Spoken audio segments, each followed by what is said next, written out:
के निर्माण की बात करें तो यहीं से शुरू होती है पूरी कहानी, भारतीय संविधान का निर्माण।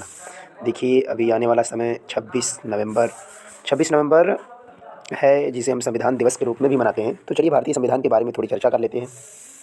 मोटे तौर पर अगर इतिहास की बात करें, भारतीय संविधान के निर्माण की बात करें, तो हमें 15 अगस्त 1947 को आज़ादी मिली, ठीक है।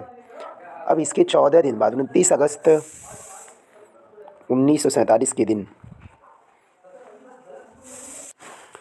प्रारूप समिति का गठन हुआ, और यही प्रारूप समिति ही मूलतः भारतीय संविधान के निर्माण की पूरी कहानी लिखती है।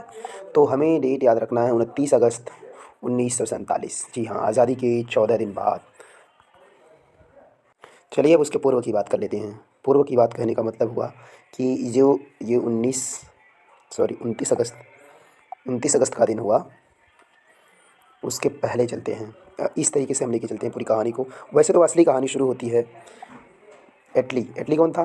ब्रिटेन का प्रधानमंत्री, उस समय का पीएम था। उसने 3 लोगों को भेजा। वो तीनों लोग मिलकर यहाँ पर कैबिनेट मिशन कहलाएं, और इसी ने एक तरह से भारतीय संविधान के निर्माण की जो परिकल्पना है उसकी शुरुआत की।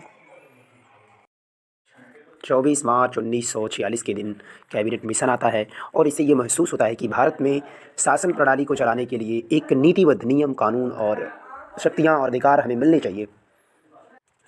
तो भारतीय संविधान के निर्माण की पूरी कहानी शुरू होती है यहीं से। कैबिनेट मिशन आता है, वो कहता है कि हमें भारत में ऐसी शासन व्यवस्था बनानी चाहिए जो लिखित रूप से नीतिबद्ध, नियमबद्ध हो, और वहाँ पर शासन, स्टेट की का निर्माण और शासन व्यवस्था स्थापित की जाए।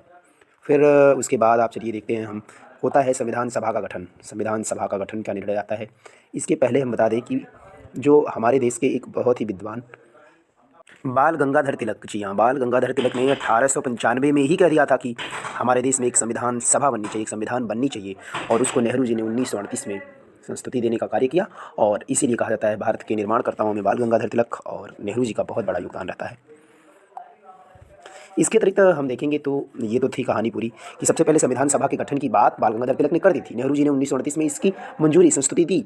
तो होता है तारीख 6 दिसंबर 1946। जी हाँ, जहाँ स्थापना होती है संविधान सभा की।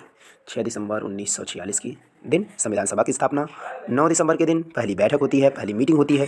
देन आगे बढ़ते हैं तो 11 दिसंबर के दिन ये निर्धारित होता है कि 11 दिसंबर के दिन ये निर्धारित होता है कि कौन बनेगा संविधान सभा का अध्यक्ष, उपाध्यक्ष। जो 9 दिसंबर का दिन था, उस दिन एक सभापति सच्चिदानंद सिन्हा जी को चुना जाता है, वो मीटिंग लेते हैं। और 11 दिसंबर के दिन राजेंद्र प्रसाद को बनाया जाता है संविधान सभा का अध्यक्ष, और उपाध्यक्ष बनते हैं श्री हरेंद्र कुमार मुखर्जी। तो राजेंद्र और हरेंद्र के सहारे चल पड़ती है भारतीय संविधान सभा। अब महत्वपूर्ण दिवसों में आता है 22 जुलाई का दिन, जिस दिन निर्धारित किया जाता है 22 जुलाई 1947 के दिन। जी हाँ, 22 जुलाई 1947 को तिरंगे को, जो अपना तिरंगा झंडा है, इसकी शान न जाने पाए, इसकी शान न जाने पाए वाला,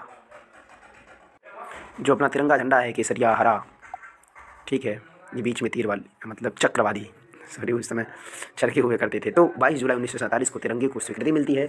ये भी बहुत महत्वपूर्ण है यूपीएससी के पॉइंट ऑफ व्यू से और यूपीपीसीएस के पॉइंट ऑफ व्यू से भी। उसके बाद 15 अगस्त 1947 को मिल जाती है आज़ादी, और आज़ादी का झंडा फहराने के बाद 29 अगस्त 1947 के दिन मसौदा समिति की गठन होता है, और यहीं से भारतीय संविधान का पूरा मसौदा लिख दिया जाता है। लिखने की प्रक्रिया प्रारंभ की जाती है, और यह पूरी होती है 26 नवंबर 1949 के दिन।